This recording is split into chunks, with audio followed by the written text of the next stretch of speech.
am incredibly excited to welcome Jenn to our podcast today. For those of you that do not know who Jenn is a virtual assistant that helps photographers simplify their businesses, make their lives easier, take the load off of their plate. I feel like it's appropriate to share the story of how we met. Do you agree? Of course. I'll tell my side of the story, then you can tell your version of it. Yeah, absolutely.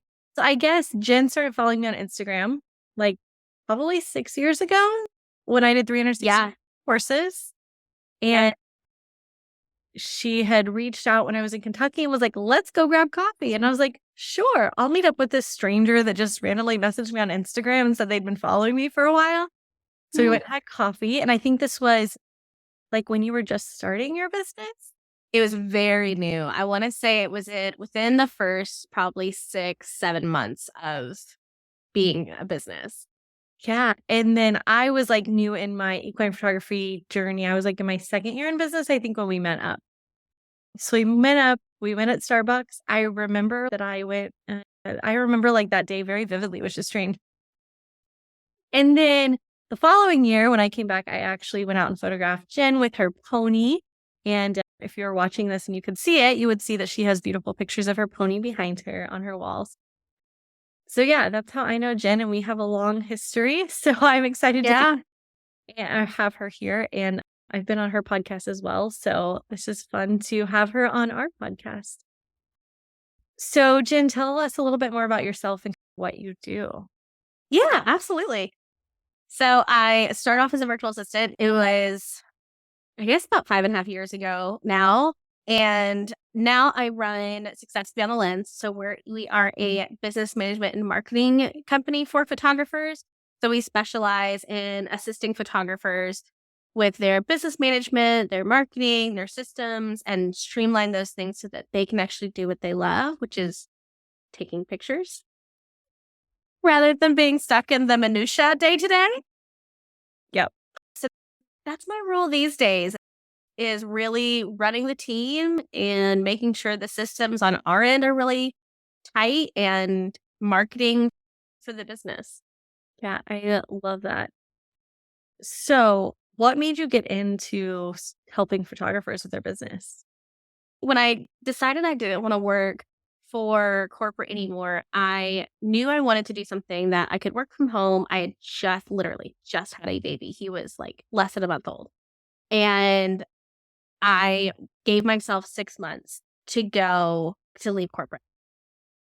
And I looked into becoming a photographer. I always loved photography. I carried a camera around with me everywhere growing up. I have no idea how much money my parents spent on those little film rolls from like what was it? I can't remember what it's called.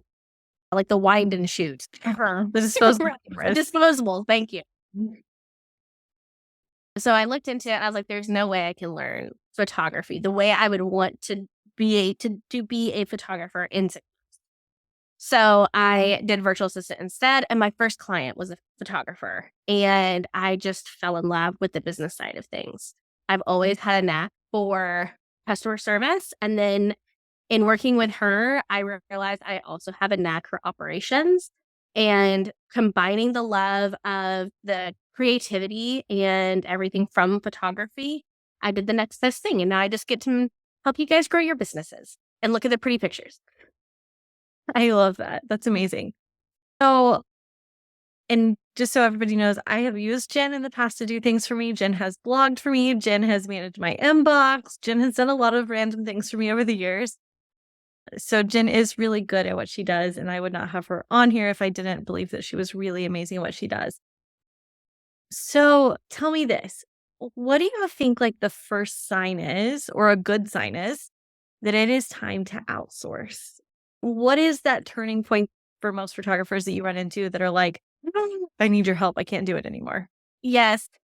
So there's only like 1 or 2 of 3 like big red flags. They are taking longer than 48 hours to reply to emails. I've talked to plenty of business owners that we've gone through like inbox. The first thing we do is organize an inbox when we start working with you. And we find emails from 6 months ago that never received a response. So when those little things, like not not getting a response or taking more than 48 hours, your social media falling off the end of the earth. Like one day they're just like not there anymore. And it lapses for normally I like to say between 2 and 4 weeks. Like everyone has busy seasons and everyone has seasons of hustle. And I think, especially now, social media, you can have those smaller breaks and you're not going to suffer for it. But if it goes longer than like 30, 60, 90 days, then that can cause issues. So those two things, or you are always working. Like you're working 7 days a week, you don't have any boundaries. Those three red flags are normally the sirens that call me that you need help. I love that. I think that's a really good point. I actually think that my email is still the system that you set up whenever you did my inbox for me. And I still use like the system that you set up in my inbox, which is really helpful. Nice. I'm 99.9% sure that you were the one who did that to my inbox. Yes. I loved the point you made about boundaries. I think that's a really good point because so many photographers have problems with boundaries and being the bad guy. Yeah. What I will say to you is that when you hire an assistant or a VA in your business, you get to let your assistant or your VA be the policy enforcer because you have policies in place for a reason. But for some reason, like our clients expect us to just bend and break the policies because we're small business owners and why shouldn't we break our rules for them? Right. As the owner of the business, it's really hard to say no. But when you have somebody else handling your inbox and you're messaging back and forth with clients, it's easy to be like, hey, Jen, can you please be the bad guy here? Because I cannot be the bad guy today. It is not inside of me. And that was like a huge thing for me that I realized when I started letting go of my inbox is that I really liked having somebody else be the bad guy because I'm a people pleaser. Absolutely. And the nice thing is, even if it's not telling someone no, it's if you have one of the things that we've worked with clients too is creating a schedule that works for them. So Tuesdays, Thursday, Fridays, that's when they shoot. Mondays is their off day, Wednesdays editing, and then their weekends are their own, right? Yeah. So if someone says, hey, I want to do a session on Wednesday, it's not even a no. It's just we don't actually shoot on Wednesdays, but we have next Friday available, whatever that looks like. And that can really help too. So no one has to feel like a bad guy. It's just, that's the way the business works. It's our policy, right? We talk a lot about that in our Plan Your Year workshop is like having a schedule, sticking to your schedule and being like, I'm sorry, our only time we have available for meetings are this day from this time to this time, period, the end. Like, Yes. it doesn't need to know that you're taking 3 days off that week because you feel like it. They Right. need to know that you're only available in that small time frame. And that's what Exactly.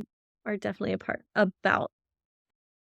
I love how you said that about the social media thing because I like to tell people that, like, if your clients and the people that follow you are like, is she dead?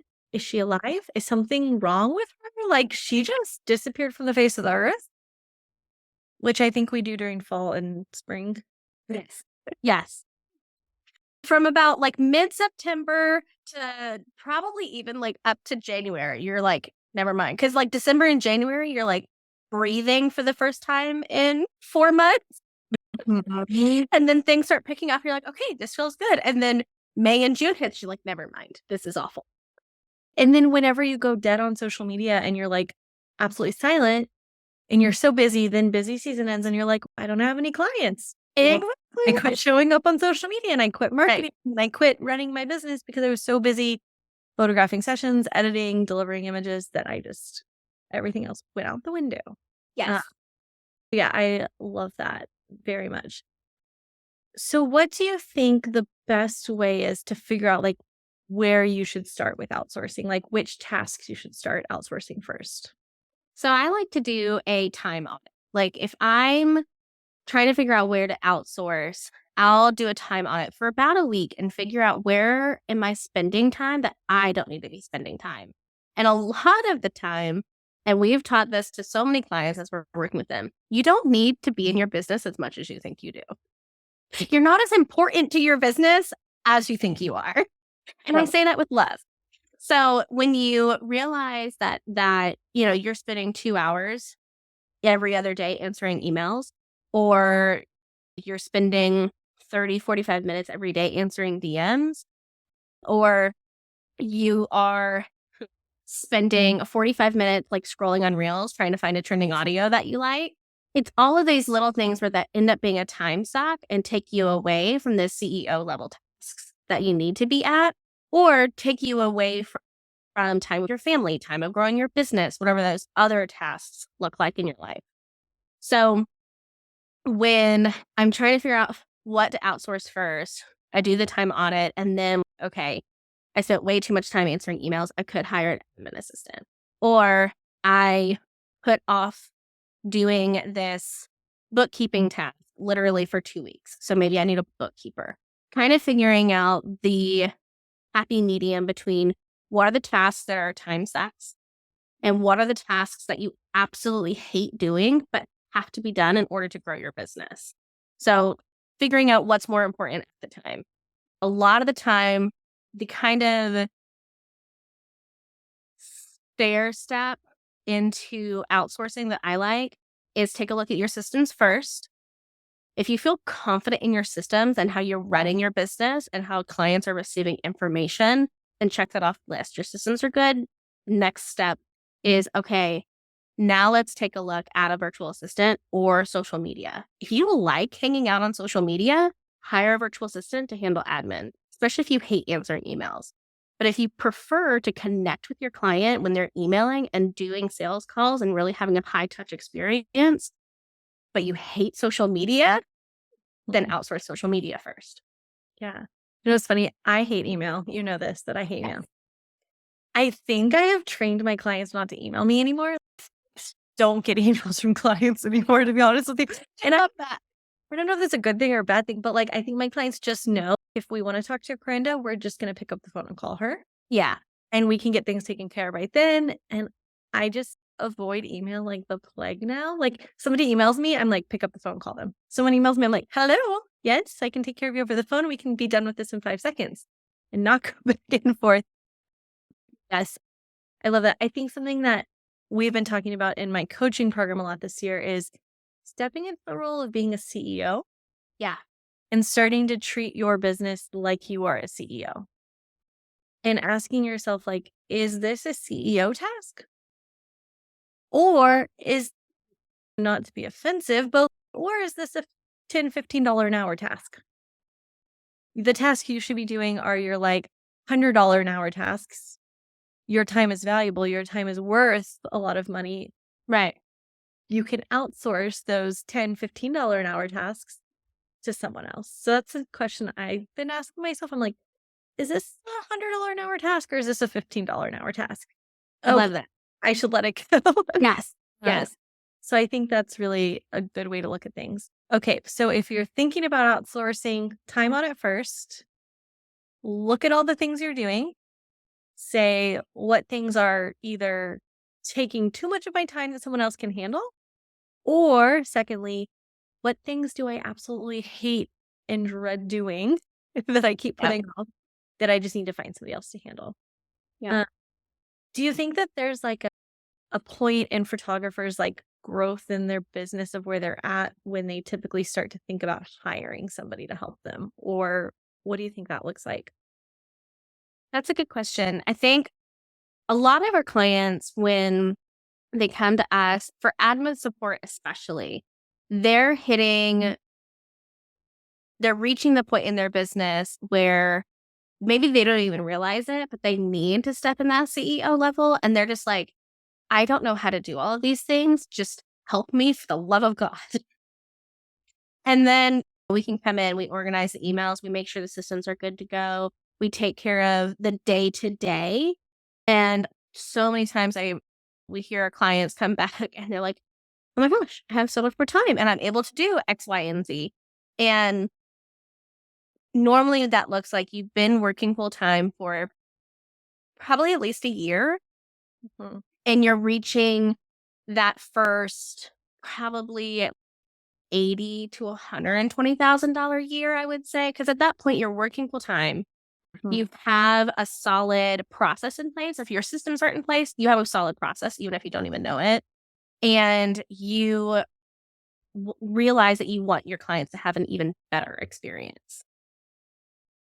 I think that $100,000 mark is definitely like when you hit the $100,000 mark, you might need a little bit of help.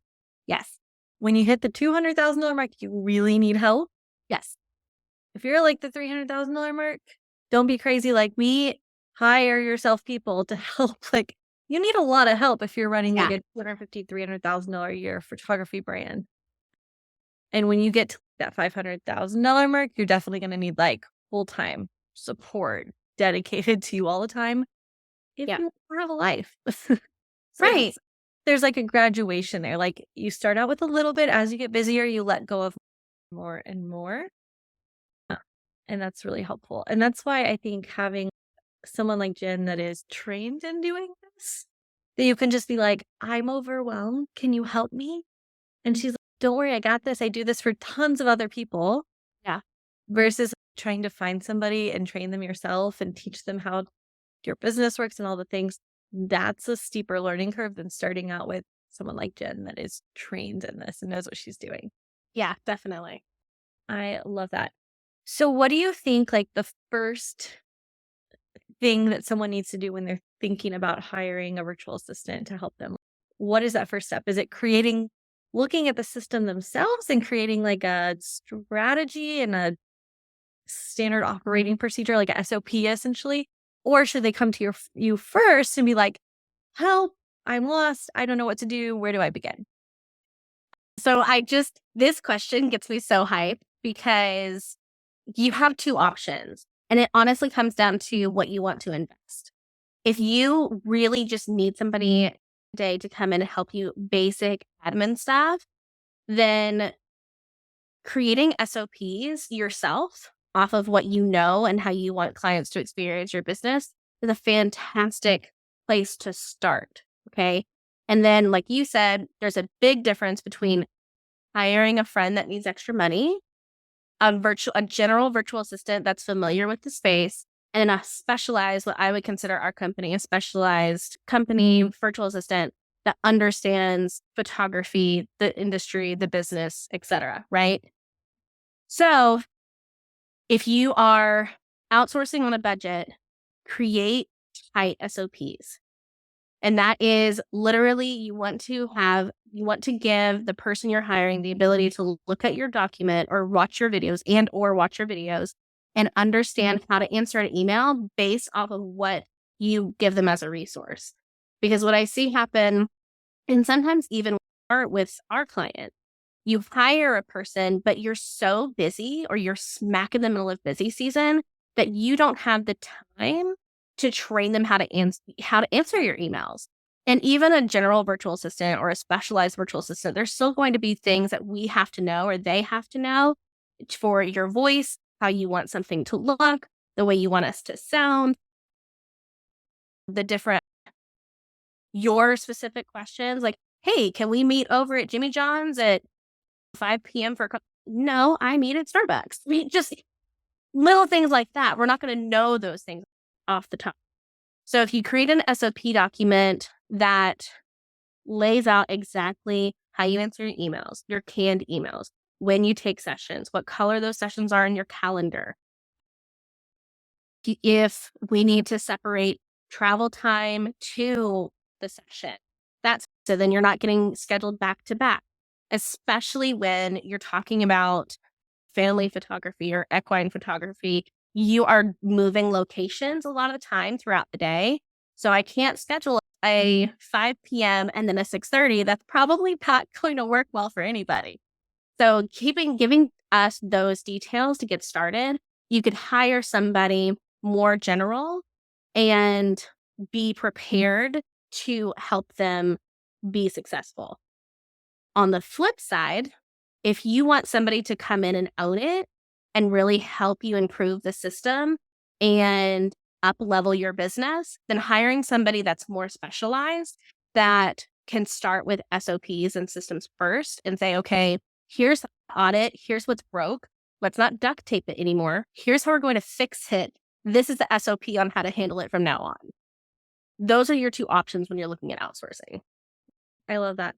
So what I've been teaching and what I've been telling my coaching clients is have a document that if like literally literally fall off the face of the earth tomorrow, Yes. somebody step in, read the document, watch the videos, see the step-by-step directions and go, I can run her business. If that is what you should strive for as a business owner is like every little thing you do in your business should be documented, like step by step by step. And that's why, like, when Jen wrote blogs for me and I'm like, hey, I need you to write these blogs. And she's like, cool. And I'm like, here's the document of how it's laid out. Here's the fill in the blanks. Here's what goes where. Take it and run with it. And I didn't even have to check it over or look at the stuff. I was just like, okay, cool. I gave her the outline. I trust that she did a good job. I'm just going to let her go with it. Yeah. I think that brings me to my next question. What would you say to people who have trouble letting go or they're like overly critical of what other people do for their business because they're like, I would have done it differently or I would have said it slightly differently and this isn't good enough. So I'm going to micromanage and pick apart every detail. How do you deal with that as a photographer who's struggling to let go of things? I'm preaching to the choir here. How do you recommend people deal with those feelings? Oh man. There's a specific client I'm thinking of. And in some cases, it can be really hard because obviously and that's part of learning the voice and figuring out how you want things answered. So creating canned emails is a really good way to help your virtual assistant learn your voice because they're yours, right? And then they can ad lib as they need to when other emails come in. As for you all letting go, sometimes you just have to jump. But I think it's a matter of not just trusting your virtual assistant off the bat. I've made that mistake before and it bit me in the petunia and it sucked so much. So I think when you bring somebody new on and you have a problem letting go, I'm a control person too, big time. I'm sitting here with this conversation and I still manage my own emails. Please and thank you. So bad. So when you're struggling with this, hire your person, give them their SOPs if you have them, and then keep tabs on the inbox for 30 days. Check it. The way we do it on our team is we use Voxer to communicate with our clients. So if an email comes in that we haven't answered before, we screenshot it, we send it to the client, say, hey, how would you like me to handle this? We type up an email based on what they say. We send that screenshot. It gets approved. We send the email. Now, that sounds like a lot of steps. But as you learn the business and as we learn, that back and forth has become less and less. And you are going to become more confident in those person's responses because you've been so involved in it in the first, normally 30 to 45 days. As you become more confident, then I recommend remove the daggone app from your phone. It's really hard to let something go when you're still getting notifications of it. Yeah. Yeah. You don't get notifications of your ex-boyfriend's Instagram. We don't want notifications of your email inbox coming to your phone anymore. That's an important point in general. Even if you are still at the point where you're managing that stuff, take the notifications off your phone. 100%. At the end, like even when you're still managing your own stuff, like nothing you do is life altering as a photographer. Right. Somebody is not going to die because you didn't respond to their email. Take your email off your phone. Take all that stuff off your phone. Take your notifications off your social media. Log into your computer first thing in the morning. Hit reply. Open your inbox. Reply to those emails and close it for the rest of the day. This stuff does not need to be checked in 100 times a day, and it's not the end of the world if you don't get back to them within 30 seconds. And Right. if your clients are emailing you, if your clients email you, and then they text you because you don't respond within an hour, there's a boundary problem with your clients. This is not an email problem. This is client boundaries, client respecting you, which I think we talked about that in another podcast episode. So that's a big one. Expect your clients to respect you as a business owner. Oh, that's so good. I love that. And I know you give out your number to clients, and that works really well for you. I actually recommend with our clients that they don't get your personal number. No one needs that. Now, if you want to do cell phone work, then doing something like on phone or Google Voice, something like that allows you again to turn the app off. At the end of the day, my apps, all of my business apps go black. I turn them off sometimes because I'm neurotic, but they do go black and they stay that way until 7 a.m. the next morning. And I do my checks then. Yeah. So I'm big on no notifications too. Okay, so is there like a trick to doing that? Can you just go, is there like a setting in your phone that allows you to do that? Oh, I don't, yes. Okay. when my Voxer goes off at like 11 o'clock at night, Austin rolls over in bed and he's like, who's Voxering you this late? And I'm like, he's like, turn those notifications. So yes, I need to know your secret. What is your secret here? Yes. Yes. Okay. So I have Apple. So I don't know if it's going to be different for, what is it, Samsung, Google, whatever. Right. So in Apple, you go to settings and then you go to screen time and then downtime. You can create a schedule for specific days and then you can create like what apps are always allowed. So the apps that I choose are all the business apps get shut down for the day. Okay. That is smart. I don't know why I didn't know that. That is a great tip. I think everybody go through, decide what your working hours are, and shut your apps off after Yeah. working hours. I'm going to do that right after we finish recording this. My husband's going to be so excited. You're welcome, Austin. Yeah. I'm going to have to owe you. I'll send you like a Starbucks gift card. But yeah, I love that. I think that's really valuable. So I think that's a good point you mentioned about the phone thing. So I do have a Google Voice number and I keep my Google Voice number on everything. Once a client is booked with me, they get my cell phone number. Yeah. Or somebody's booked me, they don't get my cell phone number. And I'm very diligent about I don't really text unless it has to do with outfits. That's really the only time I text my clients is if they're shopping for outfits and they need my help right away. Or like the day before the session, I'll pop over a quick text and be like, hey, just want to check in, see you tomorrow. Or if the weather's bad, I'll shoot them a text on my cell phone. But my clients are really respectful of my time because the way I present myself and the way I act about my time and the value of my time. So my clients respect that and they're pretty good about not like texting me late at night. If somebody texts me late at night, they are not getting a response like, heck Good. no, and I will not text them back. If I have a client that every once in a while I'll have a client that's a little finicky and they'll start texting me because they email me and I don't respond within an hour. That has not happened in years. But I would literally refuse to respond to their text message and I would go to my email inbox and I would email them back and not text them back to be like, I'm not texting you back. Yeah. I'd be like, 8 a.m. sitting at the desk the next day. Okay, they can get a response at 8 a.m. Yep. So I think that's really a good point to set boundaries for sure. I would probably send an email like 10 a.m. just because that's the person I Like, you're going to wait 2 hours. You're gonna wait an extra 2 hours. But schedule this for later in the day so you have to wait continuation. Yeah, I feel you there. So tell me, like, what what are the most common things that you find yourself helping photographers? I know we've talked about email management. I know we talked about social media. We've talked about scheduling. Like, what other things do you take off of photographers' plates? So those are the two main offers we have is social media management and admin support. And then the other big one is system setups. So we specialize in Dubsado and Honeybook. So we set up both of those systems. Either we can optimize it if you're already using it, but you're like, I am not using this to the full potential. We can do that. Or if you just need a new system or you don't have a system, then we offer turnkey setups. Yeah. We do that. And then we also have Pinterest, blogging, newsletters. Yeah. All the things. All So the things.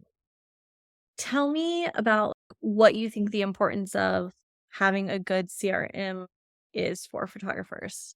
Oh my gosh. And I'll say So CRM is a client relations management system for those of you that are like, CRM, what is that? And that's what you're talking about, Dubsado and Honeybook, and Yeah. I use Tave, however you wanna say it. Yeah. Even though Jen is amazing and she set up my whole Dubsado for me and it was beautiful and amazing, my brain just could not comprehend Dubsado for some reason, even though I think it's amazing and beautiful and I wanted to do it so bad, but I failed at it. But it was set up really beautifully by Jen, so that's cool. Thanks. And that's I think probably one of the hardest system transitions I've seen photographers struggle with is Tabe, that's how I say it, to Dubsado. Because as complicated as Tabe is, it's also so much more robust than what Dubsado can provide in some ways. So I can see that being a hard transition. And we have a client on our roster right now that she still just uses both. She's been with us for 2.5 years, and we have her whole Dubsado set up, and there's still just things she doesn't tell me. There That's you go. I love that. So what do you recommend photographers are using their CRM for? Yeah. I mean, I like to say from contact through completion. And depending on how you set it up, or if you hire somebody to set it up, it should take the client process from the time that they reach out to you on your website through asking them for a review for their experience. And it's sending a proposal to get them scheduled, it's taking payments. If you have the ability to create schedulers and allow them to choose their photo shoot date and time, email correspondence, all of the things. Basically anything client experience related, I recommend CRMs for. A lot of people get it confused. You can also use it for bookkeeping, and I absolutely don't recommend it for bookkeeping. Even if you add in your expenses, which is literally just making more work for yourself, and who needs that? Yeah. It doesn't do the same things that a bookkeeping software does. So it doesn't replace bookkeeping, but it should handle your client experience. And the benefit of it is if you're out on a session and you get a lead in, your workflow should be set up, or your automation should be set up where one of two or three things happen. They get an automatic response saying, "Hey, thank you so much. Our office hours are Tuesday through Thursday from 10 a.m. to 2 p.m. We'll be back with you in 48 hours," something like that, right? Or if you wanted to really streamline your process and you don't have a very high touch process, you can send them an email with the proposal. Say, "Hey, you can go ahead and book here. If you have questions, you can use this link to schedule a call." It gives your clients answers when they reach out, and it sets the expectation on when can hear from you again or how to work with you. And setting expectations and having clear communication are like the two pillars of a solid business. Right. Yeah. And it's funny because I'll be really transparent. I try to be transparent with people. I am not a CRM person. CRMs just they confuse my brain. I've always struggled with like all the things with CRMs. I primarily use my CRM for sending my booking reservation form, which is like my quote form on Tave. One day I'm gonna learn how it's actually supposed to be said. I know, right? But sending my quote, which is they choose which type of session they're booking, they add on any extra things, they can pre-purchase items, they sign their contract, they complete their questionnaire, they're paying their invoice. That's primarily what I'm using my CRM for these days. And my invoicing during my image reveal, I'm typing on my invoice and they're paying through there. But I've never been the workflow person in my CRM, even though I've tried. I've paid Jen to set it up, I've paid other people to set it up in Dane. Like I have paid all the people to help me do the things. Yeah. And I had a conversation with somebody that teaches systems like maybe a year or two ago. And she said something that really stood out for me. And I think it's really important to point out. Not every system works for every person. And if a system doesn't feel right for you, that's okay. It means it's not the right system for you. So Yeah. sometimes remember that if you're like trying to build these things out and you're like, well, this just doesn't feel right, maybe it's not the right system. And maybe this is crazy for me to say, I don't send automated emails out anymore. Really, I send some automated emails out after the session happens to schedule their reveal and to prep them for their reveal. But on the front end of my session, I have essentially eliminated every email that could possibly go out because I hate emails. Right. Right. So if I'm here and I'm like, I hate emails, I don't want to touch my inbox. If someone emails me, Jen probably knows this. If she's ever emailed me, she knows that takes a while for me to get back to her. But yeah, that's an important thing to remember is that find somebody really good like Jen to help you get started and help you get set up in a system. But also don't be afraid or beat yourself up if the system doesn't feel right for you. Yeah. Because Yeah. I with a I'm lot. big. Go ahead. See, I live with a lot of guilt over the fact that I paid Jen to set up Dubsado and it was so good and I just couldn't transition to it. So We have it happen more often than you think. And one of the big things that I talk about in my business is to stop shitting yourself. Like, you don't need to should yourself to death. Like, you don't need to build a business a certain way because you think you should, or you don't need to create. And that's why when we do system setups, we don't say, okay, here's the template and this is how we're going to set up.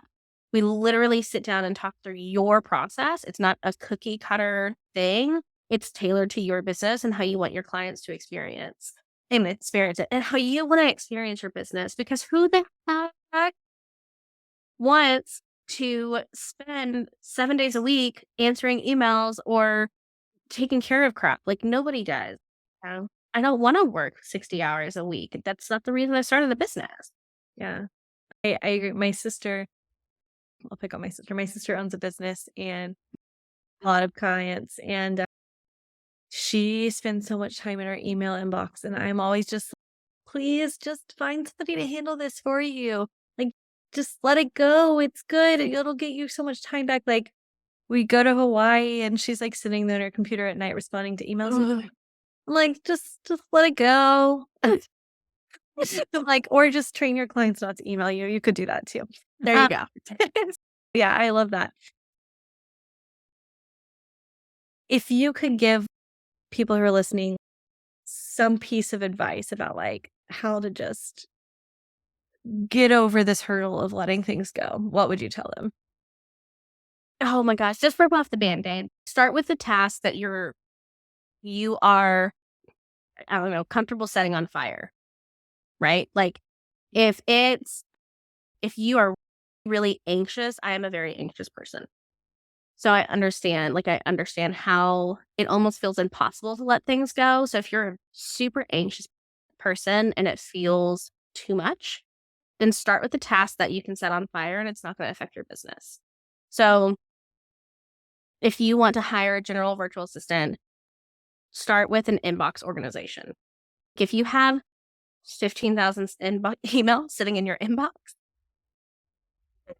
then hire somebody to pay them $15 an hour to come in, filter your inboxes, put labels in place, and tell them they can't delete anything, but put them in folders and organize it. So then you can come in and you have an organized inbox and you haven't lost anything in the process and they haven't messed up some crazy client experience that you want their client to. So it's a good test to see if it's a potential good fit. And as you get more confident in to those little tasks, you can handle off bigger tasks. And that's the easiest thing. You can hire out for little things, organizing your inbox, creating graphics, going through your Instagram and engaging with accounts that you want to have engaged. Send an assistant 20 different canned comments and responses and have them spend 15 minutes a day. First of all, it's going to boost your engagement rates. And second of all, it's going to be another little task that if they don't do it right, or they misspell a word, it's not going to cause any issues. So starting off with something really small like that and building the confidence up is one way. The other way is to do it smart. And that is if you're ready to hire somebody to come in and take ownership in your business, reach out to your business besties, reach out to the people in your community and network to give you referrals. because I think a lot of people get burned from hiring a friend of a friend, or like this person that needed a little bit of side money, or this 35,000 person Facebook group, and you went with one of the many options and you got burned that way. Start with referrals that you know people have worked with and had a good experience with. Yeah. Whenever it comes to hiring a virtual assistant for people who've never worked with somebody before, do most virtual assistants charge by the hour? Do they charge by the task? Like, how does that normally work for most virtual assistants so people know what to think about as far as budgeting for, yeah, I need to let something go. How much money do I need to do this? Yeah. So it's a very like a huge range, right? So I've hired people for $15 an hour. I've hired people where it was like $1,000 a month. It depends. So if you are looking for admin support, you can normally find solid admin support for a general virtual assistant between $15 and $25 an hour. Excuse me. Once you look into a specialty, so think social media, Dipsado setup, someone who is familiar with the photography space that is coming in more as like a high level virtual assistant, then most of the time you're looking at a retainer. You're not looking at an hourly rate. For our admin support, you get 2 inbox and CRM checks a day, Voxer access day to day or Monday through Friday. We create your SOPs as we work with you, and then if you need a monthly meeting, we can always arrange that too. And that is $650 a month. I consider that rate premium, high level. That's a no-brainer. Like, literally, let's just consider this. Okay, for my coaching clients that are listening, you'll get this reference. It's 3 gift prints, right? Like a 16 by 20 canvas. Think about it in those terms. That's the way I like to think about it. I'm like, how many pictures do I have to sell to pay for that? Yes, I need to sell 3 gift prints, or I just need to sell a canvas that's this size and I can do that. Like, cool, I can handle that. That's no brainer. And the nice thing, like when you hire someone who knows what they're doing, you're going to get a minimum of 4 hours a week back in your life. And like, that's bare bone minimum. And we have clients that literally don't check their own email anymore. Like, how much time do you spend, unless you're Corinda, and you trained your clients not to email you, in your email, just answering emails or going back and forth on times or setting up vendors? Like, it's exhausting. It is. Yeah, and I would say the other thing to keep in mind too, when you consider like hiring somebody yourself versus hiring a VA that's trained, is when you hire somebody yourself, you might pay them less money, but you have to train them. And they're going to be lower at what they do. You're going to That's such a good point. Yeah. So like, I can hire Jen to handle things and her team can take care of it in 5 or 6 hours a week. Whereas if I was paying somebody to do the same task, a lower rate, I would be holding their hand while they're doing it. And they would probably take 10 hours a week to do it instead of Jen and her team that take 5 or 6 hours to do it.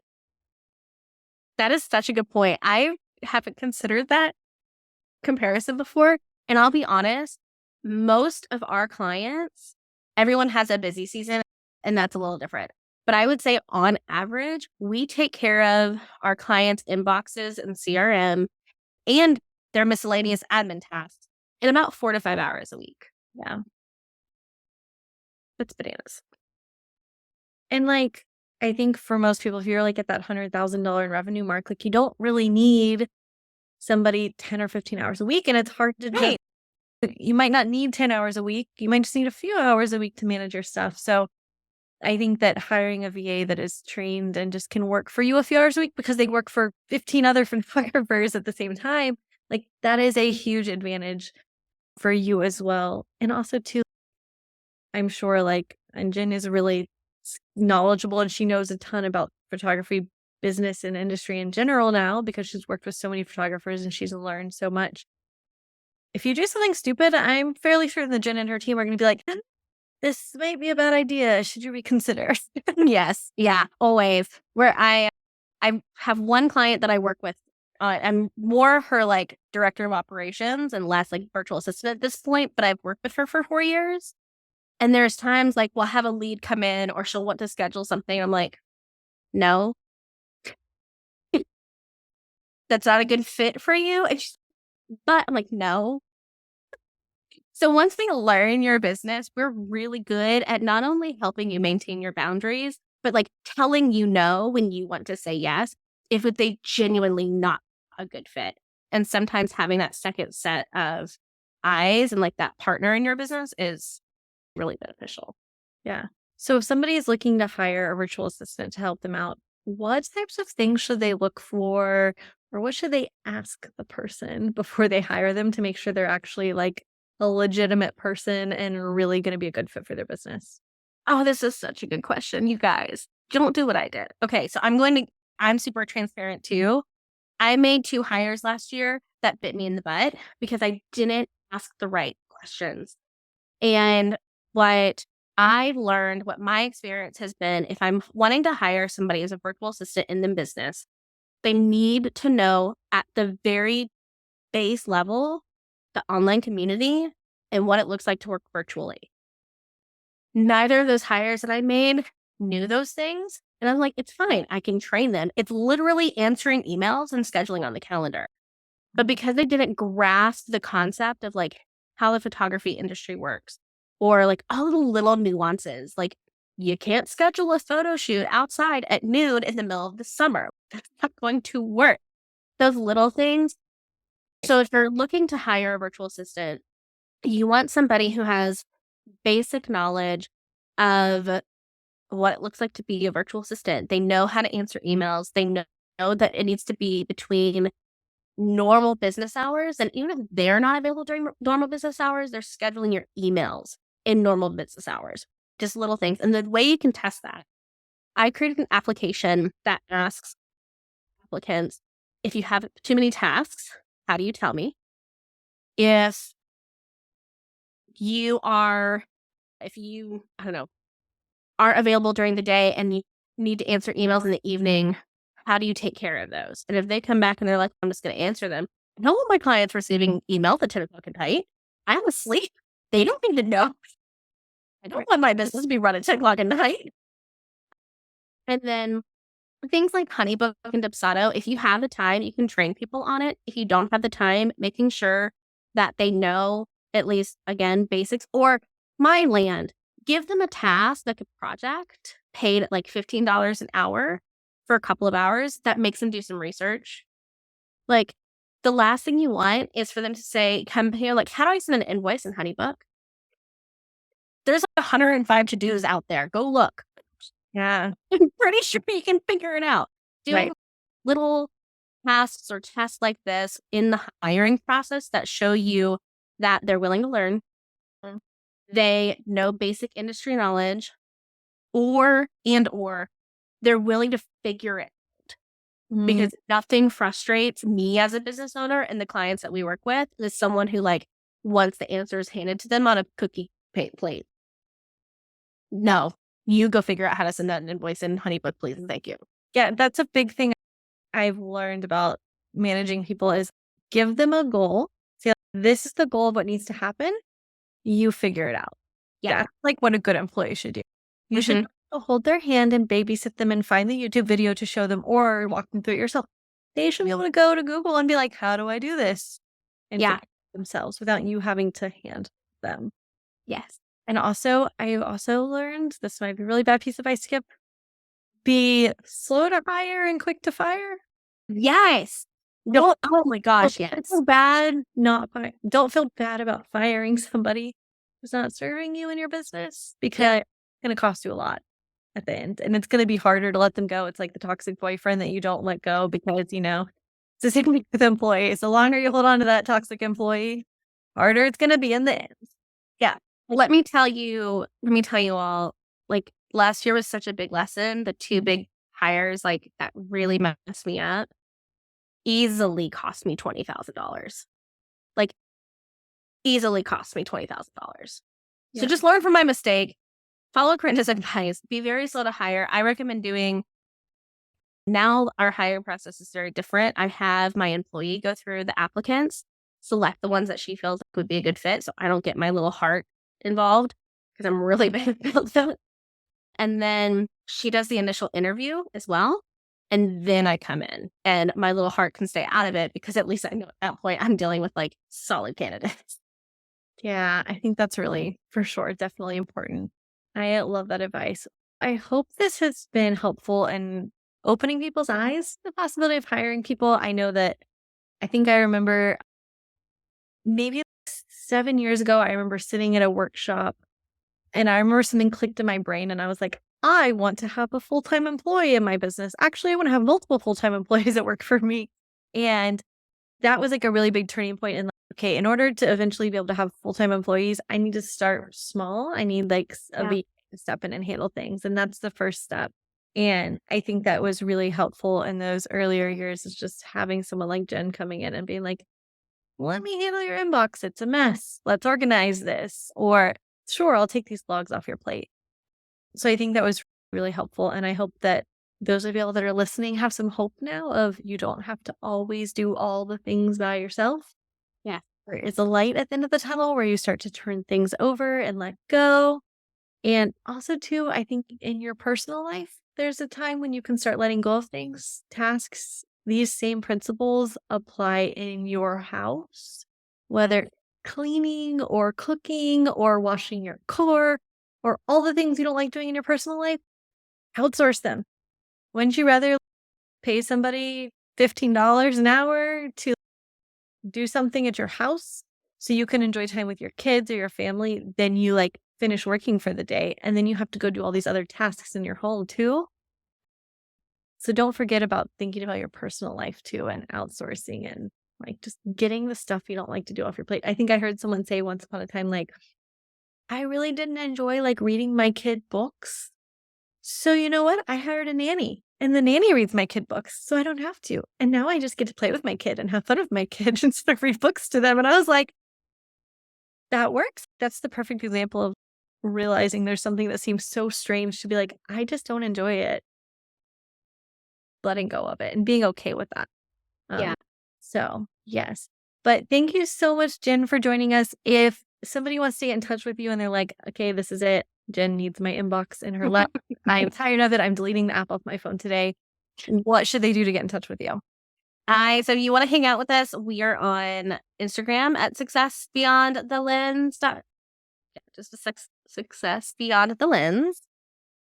And we're hanging out over there all the time. If you want to get in touch with me, let's schedule a consultation call. We can take a look at those systems and inbox at successbeyondthelens.com/contact. Awesome. And Jenn also has a podcast. Oh, yeah, I do have a podcast. Yeah, we are celebrating 3 years this year of the Success Beyond the Lens podcast. That's amazing. And if it wasn't for Jenn being like, hey, Corinda, you want to be on the podcast?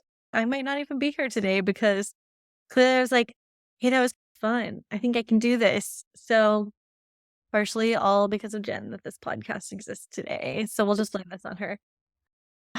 Sure.